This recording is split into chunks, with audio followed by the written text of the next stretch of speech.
Hello, feed ഫുട്ബോളിൻ്റെ മറ്റൊരു എപ്പിസോഡിലേക്ക് എല്ലാവർക്കും സ്വാഗതം. ഒരു ടാക്ടിക്കൽ അനാലിസിസ് പെൻഡിങ് ആണ് ക്ലബ് വേൾഡ് കപ്പ് ഫൈനലിൻ്റെ. അതാണ് ഈ വീഡിയോയിൽ നമ്മൾ ചെയ്യാൻ പോകുന്നത്. സത്യം പറഞ്ഞാൽ ഇത് ഞാൻ ഓൾറെഡി ഷൂട്ട് ചെയ്ത് വെച്ചതായിരുന്നു. ഇന്ന് ആ ഒരു ദുബായിക്ക് വരുന്ന ദിവസം തന്നെ ഇതിൻ്റെ പാർട്ട് 1 ഇട്ടപ്പോൾ തന്നെ ഞാൻ ഷൂട്ട് ചെയ്ത് വെച്ചിട്ടുണ്ടായിരുന്നു. അത് അന്ന് എഡിറ്റ് ചെയ്യാൻ പറ്റാത്തതുകൊണ്ടാണ് അന്ന് തന്നെ ഇടാതിരുന്നത്. പക്ഷേ പിന്നീട് ആ വീഡിയോ ഒന്ന് കണ്ടപ്പോൾ എന്താ സംഭവിച്ചതെന്ന് വെച്ചാൽ അതിൻ്റെ പല ഭാഗങ്ങളിലും ഓഡിയോ ഒക്കെ കട്ടായി പോയിട്ടുണ്ടായിരുന്നു. കാരണം വെച്ചാൽ അത് ഒരുപാട് സ്റ്റോപ്പ് സ്റ്റാർട്ടുകൾ ആ വീഡിയോ എടുക്കാനായിട്ട് എനിക്ക് വന്നിട്ടുണ്ടായിരുന്നു അന്നത്തെ ആ ഒരു എടിപിടിയിൽ വീഡിയോ എടുത്തതുകൊണ്ട്. അപ്പോൾ അതിൽ പലപ്പോഴും എന്താ സംഭവിച്ചതെന്ന് വെച്ചാൽ ഇടയ്ക്കൊക്കെ ഈ ഒരു മൈക്കും കാര്യങ്ങളൊക്കെ വെക്കാതിരുന്നു പോയി. അങ്ങനെ ആകെ പണിയായി, ഭയങ്കര വിഷമമായി. അത് എൻ്റെ മിസ്റ്റേക്ക് തന്നെയാണ്, വേറെ ആരും കുറ്റം പറഞ്ഞിട്ട് കാര്യമൊന്നുമില്ല. എന്തായാലും വീണ്ടും ആ വീഡിയോ ഞാൻ ഇപ്പോഴാണ് സമയം കിട്ടിയിട്ടുള്ളത്. അപ്പോൾ നമുക്ക് ടാക്ടിക്കൽ അനാലിസിസിലേക്ക് കടക്കാം. അതിന് മുമ്പ് ചെറിയ കുറച്ച് കാര്യങ്ങൾ കൂടി പറഞ്ഞു പോകേണ്ടതായിട്ടുണ്ട്. ചെൽസി ഫാൻസ് സംബന്ധിച്ചിടത്തോളം, നമ്മളെ സംബന്ധിച്ചിടത്തോളം ഇത് ആഘോഷിക്കാനുള്ള സമയം തന്നെയാണ്. കാരണമായി നന്നായി നമ്മളെല്ലാവരും സഫർ ചെയ്തിട്ടുണ്ട് കഴിഞ്ഞ കുറച്ച് വർഷങ്ങളായിട്ട്. ശരിക്കും സഫർ ചെയ്തിട്ടുണ്ട്. ഒരുപാട് ഫ്രസ്ട്രേഷനിലൂടെ കടന്നു പോയിട്ടുണ്ട്. ഒരുപാട് കളിയാക്കലുകൾ നേരിട്ടിട്ടുണ്ട്, അല്ലേ? മാത്രമല്ല പരസ്പരം ചെൽസി ഫാൻസ് തന്നെ ചെളി വാരി എറിഞ്ഞിട്ടുണ്ടെന്നുള്ള കാര്യം ഓർക്കേണ്ടതുണ്ട്. അങ്ങനെയുള്ള സംഭവങ്ങളൊക്കെ ഉണ്ടായിട്ടുണ്ട്. ഞാൻ തന്നെ ഈ ഒരു ചാനലിൽ ഇരുന്നിട്ട് എന്തൊക്കെയാണ് പറഞ്ഞിട്ടുള്ളത്. അപ്പോൾ അതൊക്കെ കൂടി നമ്മൾ കൺസിഡർ ചെയ്യുമ്പോൾ ഈ ഒരു നേട്ടം, ക്ലബ് വേൾഡ് കപ്പ് കിരീടം, ലോക ചാമ്പ്യന്മാരായത് നമ്മൾ ആഘോഷിക്കുക തന്നെ വേണം. ഒന്ന് ആലോചിച്ച് നോക്കിയേ, കുറച്ച് വർഷങ്ങൾക്ക് മുമ്പാണ് നമ്മുടെ ക്ലബിൻ്റെ നിലനിൽപ്പ് പോലും ചോദ്യം ചെയ്യപ്പെടുന്ന സാഹചര്യമൊക്കെ ഉണ്ടായിരുന്നത് ആ ഒരു റഷ്യ ഉക്രൈൻ യുദ്ധം പൊട്ടി പുറപ്പെട്ടുള്ള സാഹചര്യത്തിൽ, അല്ലേ? അതെന്താണ്, റോമൻ പോയിട്ട് എന്താകും എന്നുള്ള ഒരു വല്ലാത്തൊരു പീരീഡിലൂടെയാണ് നമ്മൾ കടന്നു പോയിട്ടുണ്ടായിരുന്നത്. പിന്നെയാണ് ക്ലിയർ ലേക്കും ടോഡ് ബോലിയും ഒക്കെ അടങ്ങുന്ന ആ ഒരു ഓണർഷിപ്പ് അങ്ങോട്ടേക്ക് വരുന്നത്. പക്ഷേ ആ ഒരു സമയം എന്ന് പറഞ്ഞാൽ ശരിക്കും സ്ട്രെസ്ഫുൾ ആയിരുന്നു നമ്മളെ സംബന്ധിച്ചിടത്തോളം. ശരിയാണ്, അക്ഷരാർത്ഥത്തിൽ ആ യുദ്ധത്തിൽ ഏർപ്പെട്ടിട്ടുണ്ടായിരുന്ന മനുഷ്യന്മാരും അവിടെ ജീവിതം നഷ്ടപ്പെട്ടുള്ള കുറേ മനുഷ്യന്മാരും ജീവൻ നഷ്ടപ്പെട്ടുള്ള കുറേ മനുഷ്യന്മാരും അവരുടെയൊക്കെ കാര്യത്തിന് മുമ്പിൽ നമ്മുടെ ഈ ഒരു ക്ലബിൻ്റെ കാര്യം എന്ന് പറഞ്ഞാൽ ഒന്നുമല്ല എന്നുള്ളത് ആദ്യം തന്നെ എടുത്ത് പറയേണ്ടതായിരുന്നു. പക്ഷേ നമ്മൾ പന്തളിക്കാരെ സംബന്ധിച്ചിടത്തോളം നമ്മുടെ ക്ലബിൻ്റെയൊക്കെ നിലനിൽപ്പ് എന്നൊക്കെ പറഞ്ഞാൽ നമ്മളെ സംബന്ധിച്ചിടത്തോളം കുറച്ച് ഇമ്പോർട്ടൻ്റ് ആയിട്ടുള്ള സംഭവം തന്നെയാണ്. പക്ഷേ അവിടെ ശരിക്കും മനുഷ്യന്മാർ മരണപ്പെട്ടുകൊണ്ടിരിക്കുമ്പോൾ ഇപ്പോഴും അവിടെ ഒന്നും സോർട്ട് ഔട്ട് ആയിട്ടില്ല എന്നുള്ള കാര്യം ഓർക്കേണ്ടതുണ്ട്. അപ്പോൾ അവരുടെയൊക്കെ ജീവന് മുമ്പിൽ നമ്മുടെ ഈ കാര്യമൊന്നും വലിയ സംഭവം എന്നല്ല. നമ്മുടെ ആവലാദികളും വേവലാദികളും എന്നൊക്കെ പറഞ്ഞാൽ ഒന്നുമല്ല എന്ന് പറയേണ്ടി വരും. പക്ഷേ സ്റ്റിൽ നമ്മളൊക്കെ പന്തളി പ്രേമികളല്ലേ, അപ്പോൾ നമുക്ക് അതിൻ്റെ ഒരു ഇമ്പോർട്ടൻസ് ഉണ്ടല്ലോ. അപ്പോൾ അങ്ങനെയുള്ളൊരു സാഹചര്യത്തിലൂടെ ഒക്കെ നമ്മൾ കടന്നു പോയിട്ടുണ്ടായിരുന്നു. പിന്നെ ഈ പുതിയ ഓണർഷിപ്പ് വന്നിട്ടും പല എക്സ്പെരിമെൻറ്റേഷൻസും കാര്യങ്ങളൊക്കെ നടത്തിയതും തോമസ് ടുക്കെലിനെ സാക്ക് ചെയ്തിട്ടുള്ള രീതി മുതൽ കുറേ സംഭവങ്ങൾ നടന്നതും ചിലതൊന്നും നമുക്കൊന്നും ഇഷ്ടപ്പെടാത്ത കാര്യങ്ങളായിരുന്നു, നമുക്ക് എല്ലാവർക്കും അറിയുന്നതാണ്. അങ്ങനെ ഒടുവിൽ ഇപ്പോൾ എന്താ സംഭവിച്ചിരിക്കുന്നത്, നമ്മളിപ്പോൾ ചാമ്പ്യൻസ് ഓഫ് ദ വേൾഡ് ആയിരിക്കുകയാണ്. അപ്പോൾ അത് ആഘോഷിക്കണം എന്ന് തന്നെയാണ് എനിക്ക് പറയാനുള്ളത്. വേറെ ഒന്നും പറയാനില്ല എന്നുള്ളതാണ്. അപ്പോൾ എന്തായാലും അതിന് എന്താണ്, എൻസോ മറസ്കയ്ക്ക് നന്ദി, ഈ പ്ലേയേഴ്സിന് നന്ദി. കാരണം നമ്മളൊക്കെ കുറച്ച് നാളായിട്ട് സഫർ ചെയ്യുമായിരുന്നു. അപ്പോൾ അത് ശരിക്കും എൻജോയ് ചെയ്തിട്ടുണ്ടാകും ചെൽസി ഫാൻസ് എന്ന് തന്നെയാണ് ഞാൻ മനസ്സിലാക്കുന്നത്. ഇനി നമ്മൾ ഈ ഫൈനലിൻ്റെ അനാലിസിസിലേക്ക് കടക്കുന്നതിന് മുമ്പ് ഒരു കാര്യം കൂടി പറയേണ്ടതായിരുന്നു. ഒരു ഫാൻ എന്ന രീതിയിൽ മാത്രമാണ് ഞാൻ അനാലിസിസും കാര്യങ്ങളൊക്കെ നടത്താറുള്ളത്. അല്ലാതെ ഒരു എക്സ്പേർട്ട് എന്നുള്ള രീതിയിലല്ല ഒരു കാര്യം ഞാൻ സംസാരിക്കുന്നത്. ജസ്റ്റ് ഒരു ഫാനാണ്, നിങ്ങളെപ്പോലെ ഒരു ഫാൻ മാത്രമാണ്, അത്രേ ഉള്ളൂ. ഇനി വേറൊരു സംഭവം, ഈ PSG ഒരു സ്റ്റാറ്റ് നമുക്ക് പറയാം. 2011 തോന്നുന്നു ഈ ഖത്തർ ഓണർഷിപ്പ് അങ്ങോട്ടേക്ക് വരുന്നത്, അല്ലേ? അതതിന് മുമ്പോ എന്തായാലും ഖത്തർ ഓണർഷിപ്പ് അങ്ങോട്ടേക്ക് വന്നതിന് ശേഷം അവർ ഒരു മത്സരത്തിന് 43 മിനിറ്റ് ആകുമ്പോൾ ആകെ ഈ ഒരു ക്ലബ് വേൾഡ് കപ്പ് ഫൈനലിന് മുമ്പായിട്ട് 2 മത്സരങ്ങൾ മാത്രമേ 3 ഗോളുകൾ കൺസീഡ് ചെയ്തിട്ടുണ്ടായിരുന്നുള്ളൂ. പക്ഷേ ആ 2 മത്സരങ്ങളിലും പരാജയം ഒഴിവാക്കാൻ PSG സാധിച്ചിട്ടുണ്ടായിരുന്നതാണ് ചരിത്രം. പക്ഷേ പിന്നീട് അമേരിക്കയിൽ വെച്ച് നടന്നിരുന്ന ഈ ക്ലബ് വേൾഡ് കപ്പിൻ്റെ ഫൈനലിൽ ചെൽസി ഫുട്ബോൾ ക്ലബിനെതിരെ ആദ്യത്തെ 43 മിനിറ്റിനുള്ളിൽ 3 ഗോളുകൾ വഴങ്ങിയപ്പോൾ അവർക്ക് പരാജയം ഒഴിവാക്കാൻ സാധിച്ചില്ല എന്ന് മാത്രമല്ല, അവർ ആ ഫൈനലിൽ അങ്ങോട്ട് കൂപ്പുകുത്തുന്നതാണ് നമുക്ക് കാണാൻ സാധിച്ചത്. അപ്പോൾ അതാണ് ചെൽസി ഫുട്ബോൾ ക്ലബിൻ്റെ ഹെറിറ്റേജ്. ചെൽസി ഫുട്ബോൾ ക്ലബിൻ്റെ DNA എന്ന് പറഞ്ഞാൽ ബിഗ് മത്സരങ്ങൾ ജയിക്കുന്നത് തന്നെയാണ്. അപ്പോൾ അത് തന്നെയാണ് ഇവിടെയും സംഭവിച്ചത്. ചെൽസിയുടെ മെൻറ്റാലിറ്റിക്ക് മുമ്പിൽ PSG അടിയറവ് പറയേണ്ടി വന്നു. ഒപ്പം എൻസോ മറസ്കയുടെ ടാക്ടിക്സും ചെൽസിയുടെ പ്ലേയേഴ്സിൻ്റെ ആപ്ലിക്കേഷനും ആബ്സല്യൂട്ട്ലി ഫാൻറ്റാസ്റ്റിക് ആയിരുന്നു. കോൾ പാമറിൻ്റെ മാജിക്, പെഡ്രോ നെറ്റോയുടെ വർക്ക് റേറ്റ്, കുക്കുറയുടെ പെർഫോമൻസ്, സാഞ്ചസിൻ്റെ പെർഫോമൻസ്, എത്ര കളിയാക്കൽ നേരിട്ടുള്ള മനുഷ്യനാണ്. പക്ഷേ വേൾഡ് ക്ലാസ് പെർഫോമൻസാണ് റോബർട്ട് സാഞ്ചസ് ആ ഒരു വലയിൽ നമ്മുടെ മുമ്പിൽ പ്രദർശിപ്പിച്ചിട്ടുണ്ടായിരുന്നത്. ചലോബ പിന്നെ കോൾവെൽ കോബ്ഹാം പാർട്ട്ണർഷിപ്പ് അങ്ങോട്ട് ഇങ്ങനെ പൂത്ത് തളിർക്കുകയായിരുന്നു. അതേപോലെ തന്നെ Reece James, another Cobham product, captain റീസാണ്, ചെൽസിയുടെ കപ്പിത്താനാണ്. ആ മിഡ്ഫീൽഡിൽ ഫാൻറ്റാസ്റ്റിക്കായിട്ട് പെർഫോം ചെയ്യുന്നു. മാലോ ഗുസ്തോയുടെ ആ ഒരു അപ്പ് ആൻഡ് ഡൗൺ റണ്ണിങ്, അദ്ദേഹത്തിൻ്റെ ആ ഒരു ടാക്ടിക്കൽ അണ്ടർസ്റ്റാൻഡിങ് ആബ്സല്യൂട്ട്ലി ബ്രില്യൻറ്റ്. ജോ പെഡ്രോ എന്ന് പറഞ്ഞ പുതിയ സൈനിങ്, ബോർഡിന് ക്രെഡിറ്റ് കൊടുക്കണം. ഈ ഒരു കോമ്പറ്റീഷനിടയിൽ അത്തരത്തിലൊരു സൈനിങ് നടത്തിയത്, ഒരു അംബീഷൻ കാഴ്ചവെച്ചിരിക്കുകയാണ്. അത് ആ രീതിയിൽ എന്താണ് ജോ പെഡ്രോയെ കൊണ്ടുവരുന്നത്, ജോ പെഡ്രോ ഇമ്പാക്റ്റ് ഉണ്ടാക്കുന്നു. അല്ലേ? പിന്നെ മൊത്തത്തിൽ നമ്മൾ നോക്കിക്കഴിഞ്ഞാൽ PSG ശരിക്കും ഞെട്ടിപ്പോയി. അതാണ് അക്ഷരാർത്ഥത്തിൽ സംഭവിച്ചത്. എൻസോ മരസ്ക മത്സരത്തിന് ശേഷം പറഞ്ഞൊരു കാര്യം, ആദ്യത്തെ 10 മിനിറ്റിൽ തന്നെ നമ്മൾ കളി ജയിച്ചു എന്നുള്ളതാണ്.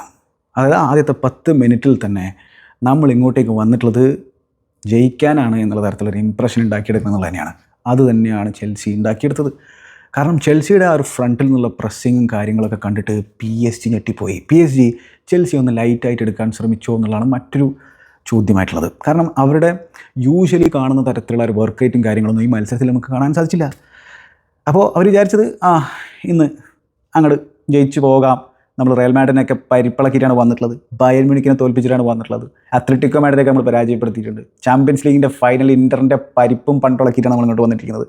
ആ രീതിയിൽ ചെൽസിക്കെതിരെയും ജയിച്ചു പോകാമെന്നാണ് അവർ വിചാരിച്ചത്. പക്ഷേ ഇത് ചെൽസിയാണ് എന്നുള്ളതാണ് അവിടെ ലൂച്ചോ മറന്നുപോയത്, അല്ലെങ്കിൽ ലൂയിസ് എൻറിക്കിൻ്റെ ടീം മറന്നുപോയത്. ഇനി ഈ ടൂർണമെൻറ്റിന് വലിയ പ്രാധാന്യമൊന്നും ഇല്ല എന്നുള്ള തരത്തിലുള്ള വാദങ്ങളൊക്കെ ചില ആളുകൾ ഉന്നയിക്കുന്നുണ്ട്. അത് ആ മത്സരത്തിൻ്റെ അവസാന ഭാഗങ്ങളിൽ സംഭവിച്ചില്ല നാടകീയമായിട്ടുള്ള രംഗങ്ങൾ നോക്കിക്കഴിഞ്ഞാൽ എത്രത്തോളം PSG പ്ലേയേഴ്സ് ഇതിന് കെയർ ചെയ്യുന്നതെന്ന് നമുക്ക് മനസ്സിലാക്കാൻ സാധിക്കും.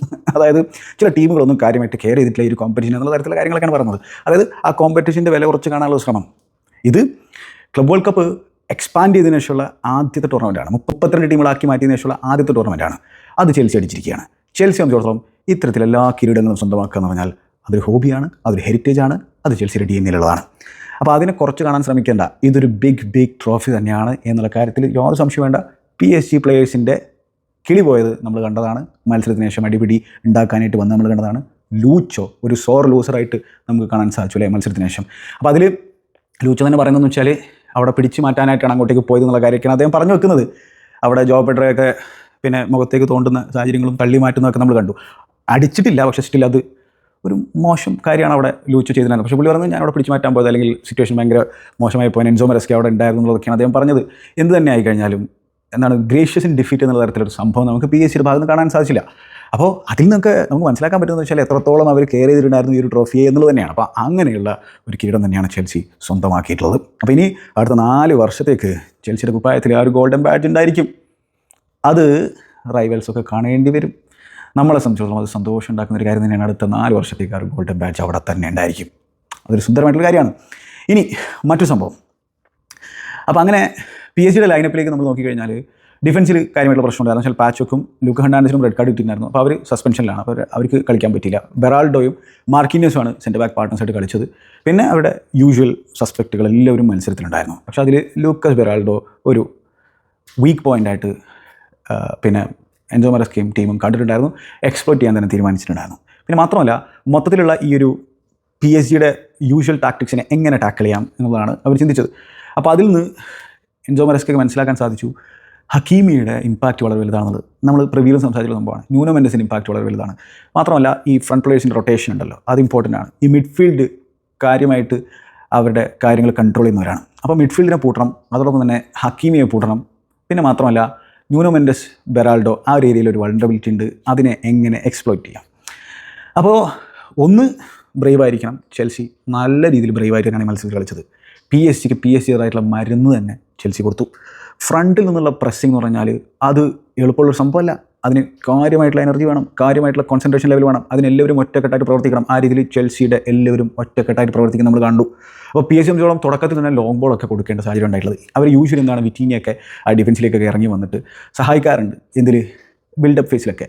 പക്ഷേ ഇത് വിറ്റീനിയുടെ കൂടെ തന്നെ എൻസോ ഫെർണാണ്ടസ് വരും. ഇനി അത് എന്താണ് എൻസോ ഫെർണാണ്ടസ് പോകുന്നില്ലെങ്കിൽ മറ്റൊരു മിഡ്ഫീൽഡർ പോകുന്ന രീതിയിലായിരുന്നു ഉണ്ടായിരുന്നത്. അപ്പോൾ ആ രീതിയിൽ വളരെ അഗ്രസീവായിട്ടുള്ള പ്രസ്സിങ്. അപ്പോൾ ഇനി മിഡ്ഫീൽഡിൽ നിന്ന് ആരെങ്കിലും മുമ്പോട്ടേക്ക് കയറി പോയി കഴിഞ്ഞാൽ ഡിഫൻസിൽ നിന്ന് ഒരാൾ പിന്നെ കയറി വന്നിട്ട് പ്ലേയേഴ്സിനെ ട്രാക്ക് ചെയ്യുന്ന സിറ്റുവേഷൻ ഉണ്ടായിരുന്നു ചെൽസി സംബന്ധിച്ചോളം. അപ്പോൾ ആ രീതിയിൽ വളരെ ബ്രേവായിട്ട് അഗ്രസീവായിട്ടുള്ള പ്രസ്സിങ്ങാണ് ചെൽസിയുടെ ഭാഗത്ത് നമ്മൾ കണ്ടത്. അതായത് കോൾവിലൊക്കെ കയറി വന്ന് പ്രസ് ചെയ്യുന്നു, ചലോബ കയറി വന്ന് പ്രസ് ചെയ്യുന്നു, അത്തരത്തിലുള്ള പ്രസ്സിങ് സംഭവം നമ്മൾ കണ്ടായിരുന്നു. അപ്പോൾ അതുകൊണ്ട് PSG യൂഷ്വലി അവരുടെ ആ ഒരു ബാക്കിൽ നിന്ന് ബിൽഡ് ചെയ്യുന്ന ആ ഒരു സുഖം അവർക്ക് മത്സരത്തിൽ കിട്ടിയില്ല. കാരണം വെച്ചാൽ ചെൽസി അവരെ ശ്വാസം മുട്ടിക്കുന്നത് നമുക്ക് കാണാൻ സാധിച്ചു. പിന്നെ ഈ ഹക്കീമിയുടെ ഇമ്പാക്റ്റ് എങ്ങനെ നെഗേറ്റ് ചെയ്യാം. ഹക്കീമി എന്താണ് പറക്കുന്ന തരത്തിലുള്ള പ്ലെയറാണ്. അപ്പോൾ ആ ഒരു സാഹചര്യത്തിൽ ഒരു 3-5 എന്നുള്ള രീതിയിലാണ് യൂഷ്വലി PSG അറ്റാക്ക് ചെയ്യുക. അതായത് ന്യൂനോ മെൻഡസ് ചിലപ്പോഴൊക്കെ നിൽക്കും, ബാക്കി 2 സെൻറ്റർ ബാക്കുകൾ ഉണ്ടാവും, പിന്നെ 2 മിഡ്ഫീൽഡർമാർ നിൽക്കും, ബാക്കി 5 പേര് അറ്റാക്ക് ചെയ്യുന്ന രീതിയിലാണ് കളിക്കാറുള്ളത് PSG. അപ്പോൾ അങ്ങനെയുള്ള ഒരു സാഹചര്യത്തിൽ ഈ ഹക്കീമിയെ പൂട്ടണമെങ്കിൽ ആ സൈഡിൽ കളിക്കുന്ന വിങ്ങർ കാര്യമായിട്ട് ഡിഫൻസിനെ സപ്പോർട്ട് ചെയ്യേണ്ടി വരും. ആ രീതിയിൽ brilliant of the ball work rate ആണ് പെഡ്രോ നെറ്റോ ഈ മത്സരത്തിൽ ചെൽസിക്ക് വേണ്ടിയിട്ട് പ്രൊഡ്യൂസ് ചെയ്തിട്ടുള്ളത്. അത് പെഡ്രോ നെറ്റോയുടെ ഈ ഒരു പെർഫോമൻസ് വളരെ അധികം അണ്ടർ റേറ്റഡ് ആണ്. ഈ ഒരു ടൂർണമെൻറ്റിൽ ഉടനീളം പെഡ്രോ നെറ്റോയുടെ performance was absolutely brilliant. Cole പാമറിൻ്റെ ഫൈനലിലെ പെർഫോമൻസിനെ കുറിച്ച് തന്നെയായിരിക്കും എല്ലാവരും സംസാരിക്കുക. പക്ഷേ നെറ്റോ ടാക്റ്റിക്കലി വളരെ മനോഹരമായിട്ട് ടീമിന് വേണ്ടി പ്രവർത്തിച്ചിട്ടുണ്ട്. പലപ്പോഴൊക്കെ അദ്ദേഹം ഒരു വിങ് ബാക്ക് ആയിരുന്നു. ബാക്ക് ഫൈവിലേക്ക് ചെൽസി മാറുന്നുണ്ടായിരുന്നു ഓഫ് ദ ബോൾ. അതിനൊക്കെ എന്താണ് ഈ നെറ്റോ മനോഹരമായിട്ട് കുക്കുരയെ അവിടെ സപ്പോർട്ട് ചെയ്യുന്നതാണ്. അപ്പോൾ കുക്കുരയും നെറ്റയും കൂടിയിട്ട് എന്ത് ചെയ്യുന്നു വെച്ചാൽ ഹക്കീമിയെ പൂട്ടിക്കളഞ്ഞു. അപ്പോൾ അവിടെ ഡെസീരി ഡുവൊക്കെ ഉണ്ട്. പക്ഷേ സ്റ്റിൽ എന്താണ് അവർക്ക് ഹക്കീമിയുടെ ആ ഒരു ഡാർട്ടിങ് റണ്ണുകളുണ്ടല്ലോ, അതൊന്നും കാര്യമായിട്ട് ചെയ്യാൻ പറ്റുന്നുണ്ടായിരുന്നില്ല. നെറ്റോ ചങ്ങയുടെ കൂടെ തന്നെ ഉണ്ടായിരുന്നു. ഈ ഫസ്റ്റ് ഹാഫിൽ തന്നെ കളി ചെൽസി ജയിക്കുകയായിരുന്നു. അപ്പോൾ സെക്കൻഡ് ഹാഫിൽ പിന്നെ നമ്മൾ ഇതൊക്കെ കണ്ടു. കാരണം ചെൽസി കുറച്ചുകൂടെ പുറകിലേക്ക് ഇറങ്ങി വന്നു. അങ്ങനെ ആ പുറകിലേക്ക് ഇറങ്ങി വന്നുള്ള സാഹചര്യത്തിൽ PSG കുറേ കിട്ടി. പക്ഷേ അവർക്ക് വലിയ തോതിലുള്ള ചാൻസുകളൊന്നും ക്രിയേറ്റ് ചെയ്യാൻ സാധിക്കുന്നുണ്ടായിരുന്നില്ല. കാരണം ചെൽസി വളരെ നല്ല രീതിയിൽ ലോ ബ്ലോക്കിൽ തന്നെ ഇരുന്ന് ഡിഫെൻഡ് ചെയ്തു. ഈ ലോ ബ്ലോക്കിൽ തന്നെ ഡിഫെൻഡ് ചെയ്യുന്ന സാഹചര്യത്തിൽ എന്താണ് ആ മിഡ്ഫീൽഡൊക്കെ പാക്ക് ചെയ്തിട്ട് ആ മിഡ് ഏരിയയിൽ പ്രസ്സും ചെയ്യുന്നുണ്ടായിരുന്നു ചെൽസി എന്നുള്ള കാര്യം ഓർക്കണം. അത് പിന്നീട് സെക്കൻഡ് ഹാഫിലെ കാര്യമാണ്, അതിലേക്ക് നമുക്ക് വരാം. അപ്പോൾ ഫസ്റ്റ് ഹാഫിൽ തന്നെ കളി ജയിച്ചു. അപ്പോൾ അതിൽ ഈ നെറ്റോയുടെ ഒരു ഇമ്പാക്റ്റ് വളരെ വളരെ വലുതാണ്. അപ്പോൾ നമ്മൾ പ്രിവ്യൂവിൽ തന്നെ സംസാരിച്ചിട്ടുണ്ടായിരുന്നു PSG വിങ്ങർമാരുടെ ട്രാക്ക് പാക്കിംഗ് എബിലിറ്റി, അവർ ഡിഫൻസിന് കൊടുക്കുന്ന സപ്പോർട്ട്, ഫുൾ ബാക്കുകൾ കൊടുക്കുന്ന സപ്പോർട്ട്. അപ്പോൾ അത് നമ്മൾ PSG കൂടുതൽ ഈ മത്സരത്തിൽ കണ്ടത് ചെൽസി പ്ലേയേഴ്സിലാണ്. അപ്പുറത്ത് ഈവൻ പാമറും ഡിഫൻസിന് കാര്യമായിട്ട് സപ്പോർട്ട് കൊടുക്കുന്നുണ്ടായിരുന്നു ആവശ്യമുള്ള സമയത്ത്. പക്ഷേ അദ്ദേഹത്തിന് മുമ്പിൽ ഒരു ദൗത്യം കൊടുത്തിട്ടുണ്ടായിരുന്നു എൻസോ മരസ്ക. അവിടെ സ്പേസ് ഉണ്ടായിരിക്കും, ആ റൈറ്റ് സൈഡിലുള്ള സ്പേസ് എക്സ്പ്ലോയിറ്റ് ചെയ്യേണ്ടി വരും എന്നുള്ളത്. അപ്പോൾ അതിന് മറ്റൊരു കാരണം എങ്ങനെയാണ് ആ സ്പേസ് വന്നത് എന്നുള്ളതാണ്. അപ്പോൾ അതിൽ ഈ ജോ പെഡ്രോ എന്ന് പറയുന്ന ചെൽസിയുടെ 9ൻ്റെ ആ ഒരു പെർഫോമൻസ് കൂടി വളരെ പിന്നെ നമ്മൾ ഡീറ്റെയിൽ ആയിട്ട് സംസാരിക്കുന്ന തരത്തിലുള്ള സംഭവമാണ്. അപ്പോൾ നമ്മൾ ചെൽസിയുടെ ആവറേജ് പൊസിഷൻ നോക്കിക്കഴിഞ്ഞാൽ നമ്മുടെ ജോ പെഡ്രോയും അതേപോലെ തന്നെ കോൾ പാമറും റൈറ്റ് സൈഡിൽ വളരെയധികം ക്ലോസ് ആയിട്ട് കളിക്കുന്ന നമുക്ക് കാണാൻ സാധിക്കും. അപ്പോൾ അതെന്തുകൊണ്ടാണെന്ന് വെച്ചാൽ ഈ ജോ പെഡ്രോയെ കൂടുതലും അദ്ദേഹത്തിലേക്ക് ട്രാക്ക് ചെയ്ത് നിൽക്കേണ്ട ഒരാളെന്ന് പറഞ്ഞാൽ ബെറാൾഡോ ആണ്.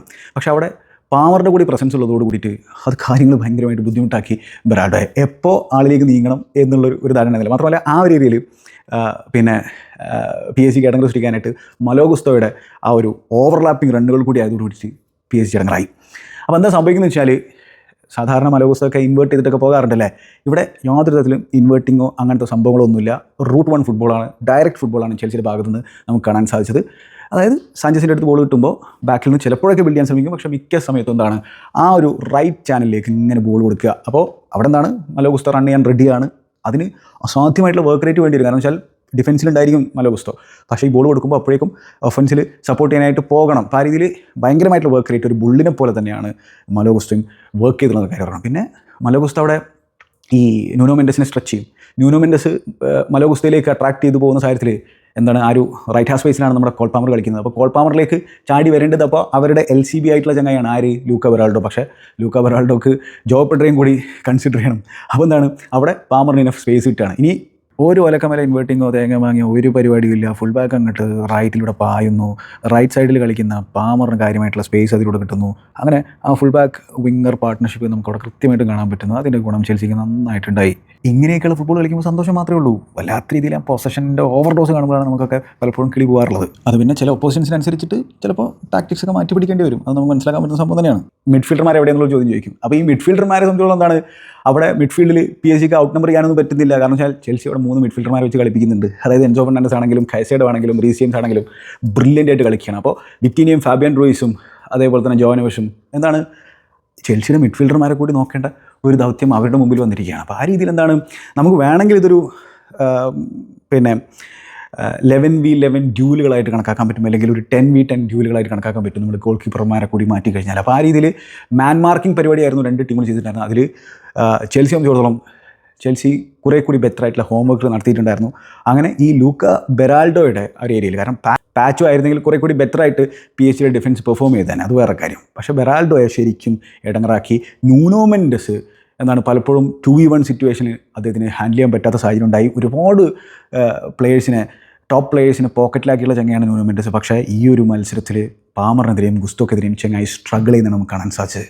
അതിനൊരു കാരണം കാര്യമായിട്ടുള്ള സപ്പോർട്ട് വരട്സ്കേലിൽ നിന്നും കിട്ടിയില്ല എന്നുള്ളതാണ്. ആ ഒരു വിങ്ങിൽ ആർക്ക് ന്യൂനോ മെൻഡസിന് യൂഷ്വലി വരട്സ്കേലിയെ കൊടുക്കുന്ന വർക്ക് റേറ്റ് ഉണ്ട്. അതിനെ നമ്മൾ ഒരുപാട് പ്രേസ് ചെയ്തിട്ടാണ്, ഒരുപാട് ഇതിനെ പുകഴ്ത്തി സംസാരിച്ചിട്ടാണ്. പക്ഷേ ഈ മത്സരത്തിൽ വരട്സ്കേലിയുടെ ഭാഗത്ത് നിന്ന് കാര്യമായിട്ടുള്ള വർക്ക് റേറ്റ് നമുക്ക് കാണാൻ സാധിച്ചില്ല. അപ്പോൾ അതൊരു സംഭവമായിരുന്നു. ഒപ്പം ഈ ബെറാൾഡോയുടെ പെർഫോമൻസും ന്യൂനോ മെൻഡസിനെ ആകെ ഇടങ്ങറാക്കി. പിന്നെ ഒബ്വിയസ്ലി പാമർ വേറെ ലെവലിലാണ് ഫുട്ബോൾ കളിച്ചത്. ഗുസ്തോയുടെ റണ്ണിങ് എബിലിറ്റി അതൊക്കെ PSG ഇടങ്ങൾ സൃഷ്ടിച്ചു. അങ്ങനെയാണ് ആ ഒരു ഏരിയയിലൂടെ ചെൽസി അറ്റാക്ക് ചെയ്യാൻ തീരുമാനിച്ചിട്ടുണ്ടായിരുന്നത്. പിന്നെ മറ്റൊരു സംഭവം, PSG റൊട്ടേഷൻസിനെ കുറിച്ചൊക്കെ നമ്മൾ ഒരുപാട് സംസാരിച്ചിട്ടുണ്ട്. അപ്പോൾ PSG ഫ്രണ്ട് പ്ലേയേഴ്സൊക്കെ റൊട്ടേറ്റ് ചെയ്യും. ചെൽസിയുടെ ഈ മത്സരത്തിലെ പ്ലേയേഴ്സിൻ്റെ റൊട്ടേഷൻ, പ്രത്യേകിച്ച് ഡിഫൻസിലെ റൊട്ടേഷൻ വാസ് ആബ്സല്യൂട്ട്ലി ബ്രില്യൻറ്റ്. അതായത് ഞാൻ പറഞ്ഞു, ഡിഫൻസിൽ നിന്ന് പ്ലേയേഴ്സ് സ്റ്റെപ്പപ്പ് ചെയ്യും, ജലോബി ആണെങ്കിലും കോൾവിലൊക്കെ ആണെങ്കിലും. അപ്പോൾ ഇവർ സ്റ്റെപ്പപ്പ് ചെയ്യുമ്പോൾ ചെൽസി ബാക്കിൽ എന്താണ് കാര്യമായിട്ട് എക്സ്പോസ്ഡ് ആകുന്നില്ല. കാരണം വെച്ചാൽ കാസേഡോ ഡ്രോപ്പ് ചെയ്ത് വരും, പെഡ്രോ നെറ്റോ ഡ്രോപ്പ് ചെയ്ത് വരും, കുക്കുറേ ചിലപ്പോൾ LCB ആയിട്ട് മാറും, കോൾ പാമർ വേണമെങ്കിൽ ഡ്രോപ്പ് ചെയ്തിട്ട് വരും, ഗുസ്തോ ഡ്രോപ്പ് ചെയ്തിട്ട് വരും, റീസ് ജെയിംസ് മിഡ്ഫീൽഡിൽ ഡ്രോപ്പ് ചെയ്തിട്ട് വരും. അപ്പോൾ ഈ PSG 5 അറ്റാക്കർമാരുണ്ടാവുമല്ലോ, 3-2-5 എന്ന രീതിയിലാണല്ലോ അവർ അറ്റാക്ക് ചെയ്യുന്നത്. ഈ 5 അറ്റാക്കർമാർക്കെതിരെയും ചെൽസി ഔട്ട് നമ്പർ ചെയ്യപ്പെടാതിരിക്കാൻ ശരിക്കും ശ്രമിച്ചിട്ടുണ്ടായിരുന്നു. അത് പിന്നെ ഇപ്പോൾ കോൾവില് മിഡ്ഫീൽഡിൽ കയറിപ്പോയി കഴിഞ്ഞാൽ ഒരു മിഡ്ഫീൽഡർ താഴോട്ട് ഇറങ്ങി അതിന് ഭയങ്കരമായിട്ടുള്ള ഡിസിപ്ലിൻ വേണം. ഇത് എന്താ പറഞ്ഞു കഴിഞ്ഞാൽ ചെയ്യാൻ പറ്റുന്ന തരത്തിലുള്ള ടാക്ടിക്സോ കാര്യങ്ങളൊക്കെ തന്നെയാണ്. പക്ഷേ അതിന് അസാധ്യമായിട്ടുള്ള ആപ്ലിക്കേഷൻ വേണം. അത് എളുപ്പം ചെയ്യാൻ പറ്റില്ല. അതിന് നമ്മളിങ്ങനെ ചിന്തിച്ചുകൊണ്ടിരിക്കണം. അപ്പോൾ നമ്മൾ ഫുട്ബോൾ കളിക്കുമ്പോൾ തന്നെ നമ്മൾ എന്താണ് പലപ്പോഴും നമുക്കറിയാം അവിടെ ഒരു പൊസിഷൻ വേക്കൻ്റ് ആണ്. കാരണം എൻ്റെ പ്ലെയർ മുമ്പോട്ടേക്ക് കയറി പോയിട്ടുണ്ട്, എൻ്റെ ഡിഫൻഡറാണ് ആ റണ്ണ് നടത്തി മുമ്പോട്ടേക്ക് പോയിട്ടുള്ളത്. അപ്പോൾ എനിക്ക് ആ ഒരു ഏരിയയിൽ കവർ കൊടുക്കണം എന്നുള്ളത് എനിക്ക് ധാരണ ഉണ്ടാവും. പക്ഷേ എനിക്ക് പലപ്പോഴും അത് ചെയ്യാൻ പറ്റിയെന്ന് വരില്ല. കാരണം വെച്ചാൽ അതിനൊരു മനസ്സുണ്ടായെന്ന് വരില്ല. ആ മനസ്സുണ്ടാവണം. ആ മനസ്സുണ്ടായിരുന്നു ചെൽസി പ്ലേയേഴ്സിന്. അപ്പോൾ അതാണ് കൃത്യമായിട്ടുള്ള ഇൻസ്ട്രക്ഷൻ അവർ കൊടുത്തിട്ടുണ്ടായിരുന്നു. അത് പക്ഷേ അപ്ലൈ ചെയ്യാമെന്ന് പറഞ്ഞാൽ എളുപ്പമുള്ളൊരു സംഭവമല്ല. അതാണ് നമുക്ക് ചെൽസി പ്ലേയേഴ്സിന് കാണാൻ സാധിച്ചത്. ഒരു ടീമായിട്ട് പ്രവർത്തിക്കുന്നു. അപ്പോൾ ചെൽസി പ്ലേയേഴ്സിലെ ഡിഫൻസിലുള്ള റൊട്ടേഷൻ, വിങ്ങർമാരുടെ ട്രാക്ക് ബാക്കിംഗ് എബിലിറ്റി, അതൊക്കെ നമ്മൾ കാണണം. പിന്നെ PSG ആ മിഡ്ഫീൽഡ് ഏരിയ ചെൽസി പാക്ക് ചെയ്തു. റീസ് ആണെങ്കിലും എൻസോ ആണെങ്കിലും കൈസഡോ ആണെങ്കിലും ആ മിഡ്ഫീൽഡ് അങ്ങോട്ട് പാക്ക് ചെയ്തു. അപ്പോൾ ഈ PSG വാനോളം പുകഴ്ത്തിയിട്ടുള്ള അവരുടെ ആ ഒരു മിഡ്ഫീൽഡിന് കാര്യമായിട്ടൊരു ഫുട് ഹോൾഡ് ഈ മത്സരത്തിൽ കിട്ടിയില്ല. കാരണം കൊടുക്കുന്നില്ല. ആ ഒരു മിഡ് ഏരിയയിൽ നല്ല രീതിയിൽ പ്രസ് ചെയ്യണം ചെൽസി. കൈസഡൊക്കെ ഒരു ഫിസിക്കൽ മോൺസ്റ്ററാണ്, ഒരു ആബ്സല്യൂട്ട് ബീസ്റ്റാണ്. നമ്മൾ സംസാരിച്ചിട്ടുള്ള സംഭവമാണ്. എൻസോ ഫെർണാണ്ടസ് ഫ്രണ്ടിൽ നിന്ന് പ്രസ് ചെയ്യുന്നതിൽ ഒരു പിന്നെ മെയിൻ മാൻ ആയിരുന്നു എൻസോ ആയിരുന്നു പ്രസ് ലീഡ് ചെയ്തിട്ടുണ്ടായിരുന്നത്. ജോ പെഡ്രോ ആ രീതിയിൽ എന്താണ് ചെൽസി പിന്നെ ഒരു 4-4-2 എന്നുള്ള രീതിയിലേക്കാണ് പ്രസ് ചെയ്യുന്നുണ്ടായിരുന്നത്. അവരുടെ ആ ഒരു പ്രസ്സിങ്ങിൽ എൻസോ ഫെർണാണ്ടസ് ആണ് മിഡ്ഫീൽഡിൽ നിന്ന് അങ്ങോട്ടേക്ക് പോയിട്ട് പ്രസ് ചെയ്യുന്നുണ്ടായിരുന്നത്. അതേപോലെ തന്നെ ഈ വിറ്റീനിയ ചിലപ്പോഴൊക്കെ ലെഫ്റ്റിൽ നിന്ന് റൈറ്റ് സൈഡിലേക്ക് ഡ്രിഫ്റ്റ് ചെയ്ത് പോകും. പക്ഷേ അദ്ദേഹത്തിൻ്റെ കൂടെ ചിലപ്പോൾ റിജെയിംസ് പോകും, അല്ലെങ്കിൽ എൻസോ ഫെർണാണ്ടസ് പോകും. ഇനി അഥവാ ചിലപ്പോൾ ഡിഫൻസിൽ നിന്ന് തന്നെ പ്ലേയേഴ്സ് മുമ്പോട്ടേക്ക് കയറി പോകുന്നുണ്ടായിരുന്നു. പക്ഷേ അപ്പോഴൊക്കെ എന്താണ് ചെൽസി ആ ഒരു ഡിസിപ്ലിൻ മെയിൻറ്റെയിൻ ചെയ്യുന്നുണ്ടായിരുന്നു. ചില സാഹചര്യങ്ങളിൽ ഒബ്വിയസ്ലി അത് ബീറ്റ് ചെയ്യപ്പെടുന്നുണ്ടായിരുന്നു. ആ രീതിയിൽ ചാൻസ് PSG ക്രിയേറ്റ് ചെയ്യാൻ പറ്റുന്നത്. അതിലേക്കൊക്കെ നമുക്ക് വരാം. അപ്പോൾ ഈ രീതിയിൽ എന്താണ് നല്ല രീതിയിൽ പ്രസ് ചെയ്യുന്നു, ഹക്കീമിയുടെ ഇമ്പാക്റ്റിനെ നെഗേറ്റ് ചെയ്യുന്നു. അതേപോലെ തന്നെ PSG ലെഫ്റ്റ് സൈഡിൽ ചെൽസിയുടെ റൈറ്റ് സൈഡിലൂടെ ചെൽസി PSG അറ്റാക്ക് ചെയ്യുന്നു. എല്ലാ ഗോളുകളും വന്നത് PSG ആ ഒരു ലെഫ്റ്റ് സൈഡിലൂടെ ആയിരുന്നുള്ള കാര്യമാണ്. അപ്പോൾ അത് കൃത്യമായിട്ടുള്ള ഗെയിം പ്ലാൻ ആയിരുന്നു അവിടെ ആ ഒരു ഏരിയയെ എക്സ്പ്ലോയിറ്റ് ചെയ്യാനായിട്ട്. അപ്പോൾ ചെൽസിയെ സംബന്ധിച്ചിടത്തോളം ഞാൻ പറഞ്ഞല്ലോ റൂട്ട് 1 ഫുട്ബോളായിരുന്നു. ആകെ മൊത്തം മത്സരത്തിൽ 34% പൊസഷൻ മാത്രമേ ഉണ്ടായിരുന്നുള്ളൂ. ഫസ്റ്റ് ഹാഫിൽ 30% പൊസഷൻ മാത്രമേ ഉണ്ടായിരുന്നുള്ളൂ. പക്ഷെ അത് മതി. ഡയറക്റ്റ് ഫുട്ബോളിൻ്റെ സൗന്ദര്യം വേറെ തന്നെയാണ്. പ്രത്യേകിച്ച് ഈ രീതിയിൽ പ്രസ് ചെയ്യുന്ന ഒരുപാട് സ്പേസ് പുറകിൽ പിന്നെ ലീവ് ചെയ്യുന്ന ടീമുകൾക്കെതിരെ ഡയറക്റ്റ് ഫുട്ബോൾ കളിച്ചു കഴിഞ്ഞാൽ അടിപൊളിയാണ്. അപ്പോൾ സാഞ്ചസിൻ്റെ ഡിസ്ട്രിബ്യൂഷൻ അതിൽ വളരെ ഇമ്പോർട്ടൻ്റ് ആയിരുന്നു, വളരെ ഇമ്പോർട്ടൻ്റ് ആയിരുന്നു.